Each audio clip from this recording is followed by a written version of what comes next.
Hello everyone. Today I want to discuss a tragic incident where we lost two Navy SEALs off the coast of Somalia when they were doing a maritime interdiction operation, which is generally known as VBSS. It's a visit, board, search and seizure operation. And basically what this operation does is it interdicts unknown vessels and a team of special operators, or also could be Marines. They visit the target and they'll board it, and then they'll search and if necessary they'll seize it. So in this case, what happened was Navy SEALs were given the mission to conduct a VBSS on a dhow. Now these are very common wooden ships that have been used for hundreds of years across the Middle East and Asia and Africa, primarily for trade. And generally they carry all sorts of cargo, grains, rice, food stuff, and commercial goods. They go across, in small, shallow ports.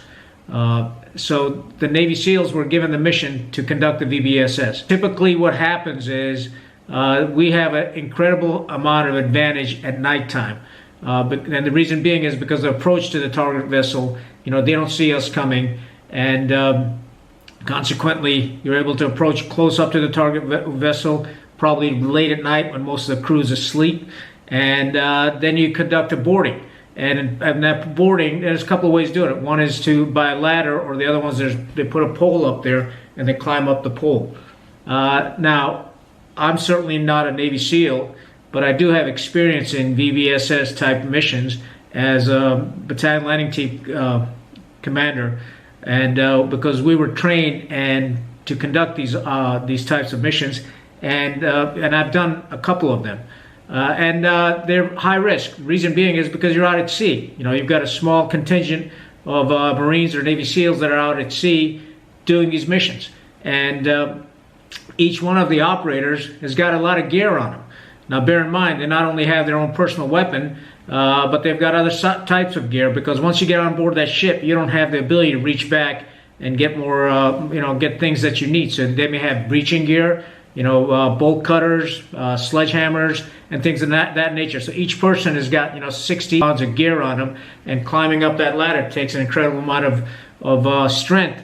And once you get up there, then you still got to conduct your mission, right? You got to secure the target vessel, you got to secure the crew, and then you got to conduct a search of the vessel to make sure there's no contraband. So in this case, this vessel was evidently carrying weapons from Iran to a third country, probably most likely Yemen. It could have been Somalia, it could have been any one of those countries across Africa and the Middle East. So the Navy SEALs, while in the process of boarding this vessel at nighttime under high seas, one of the SEALs fell overboard. Now the protocol is for the SEALs, if a SEAL goes in the water, somebody else jumps in, because they're weighted down, to help them. That's the protocol. So we had Petty Officers Chris Chambers and Petty Officer Cage Ingram. Cage Ingram is the one that evidently fell in, and then Petty Officer Chambers jumped in after him. And unfortunately, both of them disappeared. Now, obviously, first of all, I just want my heartfelt condolences to the families of these brave warriors. It's never easy to lose a loved one, and especially under these circumstances. And for the last 10 days, when the search was going on, several thousand square miles they searched for them in case they did survive. And after 10 days, United States Central Command declared them that they were deceased. So my condolences to the family. But there's lessons to be learned from this. And the first one is, the question I'm sure they're going to ask in the investigation: did they have their flotation device or the UDT life preservers on? It's basically a life preserver that you can activate with a CO2 canister, and it pops up and it keeps you buoyant, and then so you have the ability to ditch gear and, until you can get back to your vessel or you're rescued. So, that's the question. Did they have them on? And a lot of times, because you've got so much crap on you that you just think, I'm a good swimmer, I'm comfortable in the water, I don't need this thing. And it's sort of bulky. I mean, it just goes around you, so it can get in the way. But nonetheless, the investigators will find out about that.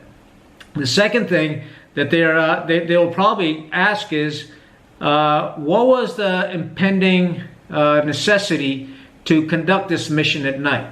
Now, bear in mind, there's hundreds of these dhows that go across from Asia into the Middle East and Africa, hundreds of them, and you see them often. So could this mission have been done during daytime? Obviously, we have an incredible amount of advantage to be able to conduct this mission at nighttime. The crew's asleep, they're not expecting it. Our approach to the target vessel is undetected, and all of a sudden, boom, we're on there, climb aboard, and you can certainly secure the vessel quite rapidly. But in a high sea state environment, what was the rationale? What was the thought process that went into conducting this mission at night? Could we have waited for daytime, or were they carrying such a weapon system that it required an immediate response? I don't know. Those investigators are going to find out about it. But nonetheless, these types of missions are not easy. When you see them in the movies, these types of missions look, they look fairly easy, but they're not. Having gone through all this, it takes an incredible amount of energy out of you to get on top of the side of the boat, and some of them may be 20, 30 feet high, and to climb that in a rough sea state when everything is rocking, your vessel is rocking, the boat is rocking, you're trying to synchronize all that, grab on, get on top with all the crap that you got on there. Not an easy mission. And then there's the uncertainty also of not knowing what's on top of the boat. Who's awake? What type of weapon system do they have? Are they a hostile target? Or are they going to be compliant? So all these factors play into the mission profile. And then the other thing, you have to keep in mind is what kind of aviation assets were up in support of this mission. Did they have the capability to conduct a search and rescue right there and then when these two SEALs went overboard? Because they do certainly have incredible IR capability, right? You can see the heat signature at nighttime, especially in the water.